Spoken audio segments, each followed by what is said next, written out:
Hello, everybody. Pastor Randy here. Welcome to Making It Simple. Great to be back with you in this new year, 2025. Can't believe that we're here.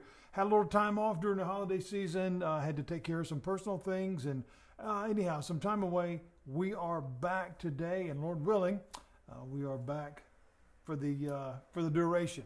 And so we're looking forward to getting back into our teaching. We've been taking the last many lessons from a work that I put together called The Beauty of Simple. And one of the core foundations of the teachings that I have, that I feel like the Lord has given me, is the need for simplicity. Now, I say that not because of an intelligence thing. Please don't understand that. I'm not saying that anyone is dumb or that they can't comprehend, but rather there are far too many things that are offered that complicate the beauty of the simplicity of the gospel. See, many people, they want to get down the theological rabbit holes and all the different big words and all the different things that really on the surface are very, very complicated and very confusing because you have so many different ideas and methods and opinions and whatever, that all get wrapped into that. And it harms the simplicity. It harms the cause of Christ because it builds walls rather than open doors. Because again, not only do we see the denominational boundaries and even at times arguments and divisionary things because it keeps us apart, does not bring us together. And we also see again, doctrinal, theological, and every other kind of big word that we could throw at you that just keeps everything in a stir rather than coming together. Because here's my thought, and this is truly my heart. Life's complicated enough. It really is. Life can be a real whirlpool at times of all different types of thoughts and emotions and feelings and whatever all over the place. We don't need to add anything to that. We don't need to add anything to that to make it more complicated. We need something that is comforting. We need something that we can hold on to. We need something that gives hope. Something that not only gives hope, but is hope. And that is our relationship with Christ. That is the one thing that we can have. And that brings us to a place of peace, that brings us to a place of understanding, that brings us to a place that says, okay, everything else is upside down. Nothing is going well, but this one thing that I have is the one thing that I need, the one thing that can really bring me to a better place. I'm just like you, friends. I am on a personal journey when it comes to grappling with the state of this world. It's truly hard to see. At times, it's overwhelming because of the cruelty or because of the uncertainty or just because of the unbelievability of all the things that happen. And it's like, why? What in the world is going on?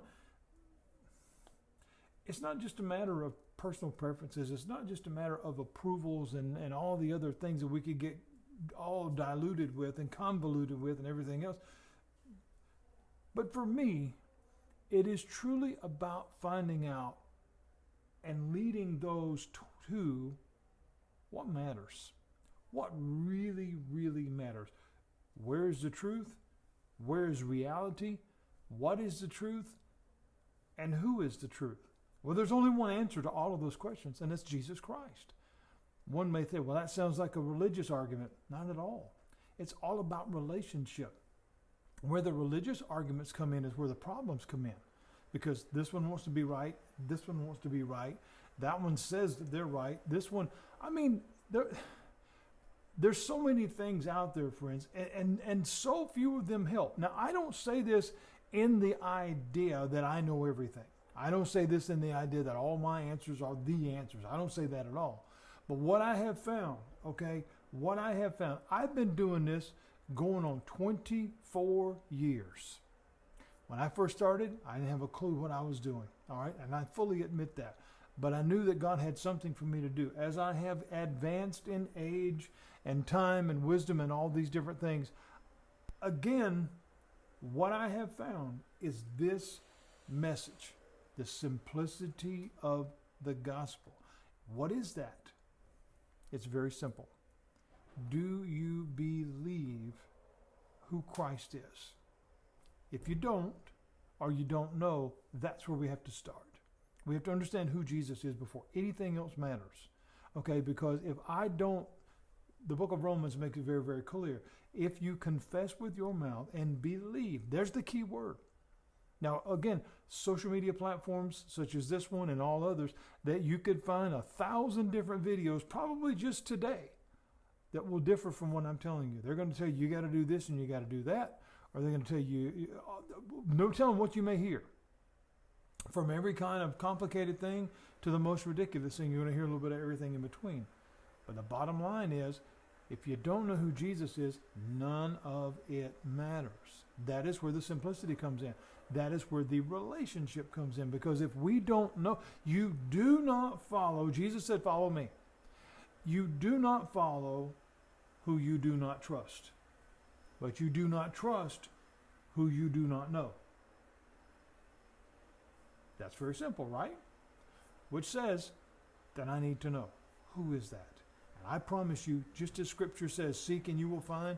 If you will seek after the person of Christ, not religion, not a denomination, not which Bible version you read, none of that. If you will pursue the person of Christ, you will find him. And when you do, it'll change your life forever. We've got to get away from all the things that muddy the waters. We've got to get away from all the things that make... there are so many things being taught and so many things that are passed down, whether it's through ritual or tradition, that simply not only just aren't true, but they don't help. I just recently read an article not that long ago from a pretty well-known guy.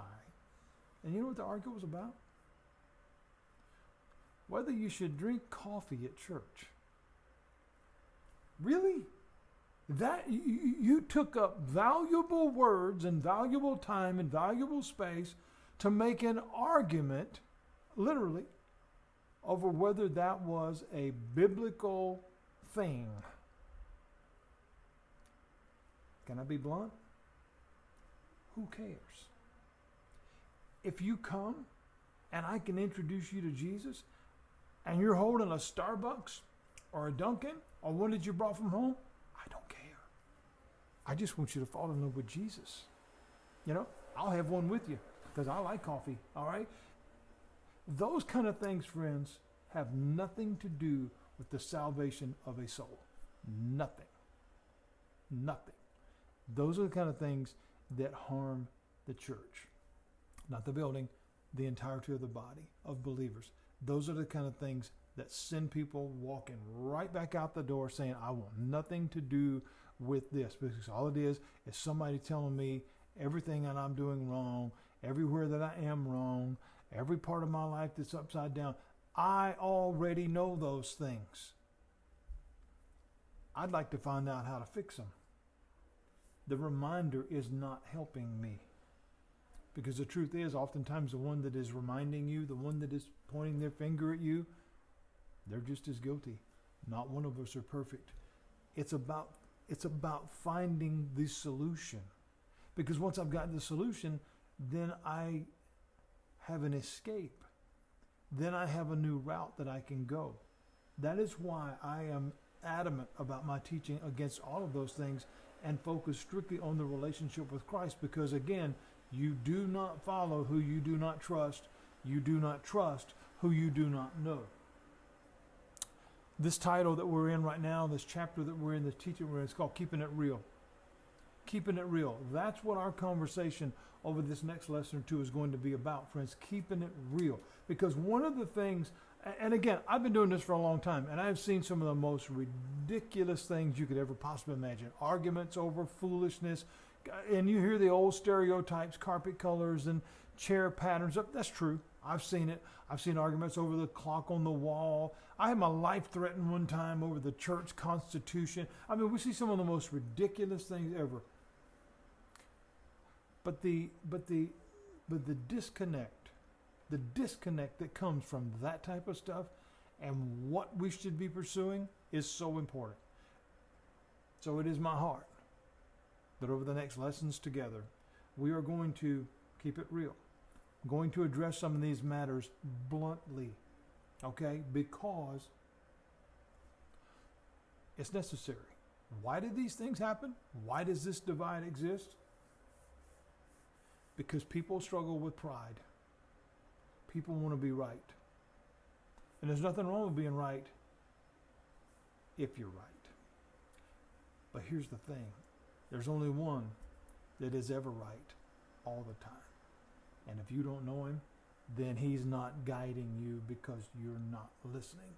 That's where we're going to get back to, friends. Keeping it real, because we're going to be talking about how to have a true, sincere relationship with Christ. And it's going to be a lot different than what you've been told. God bless you, friends. Have a great day. It is so good to be back.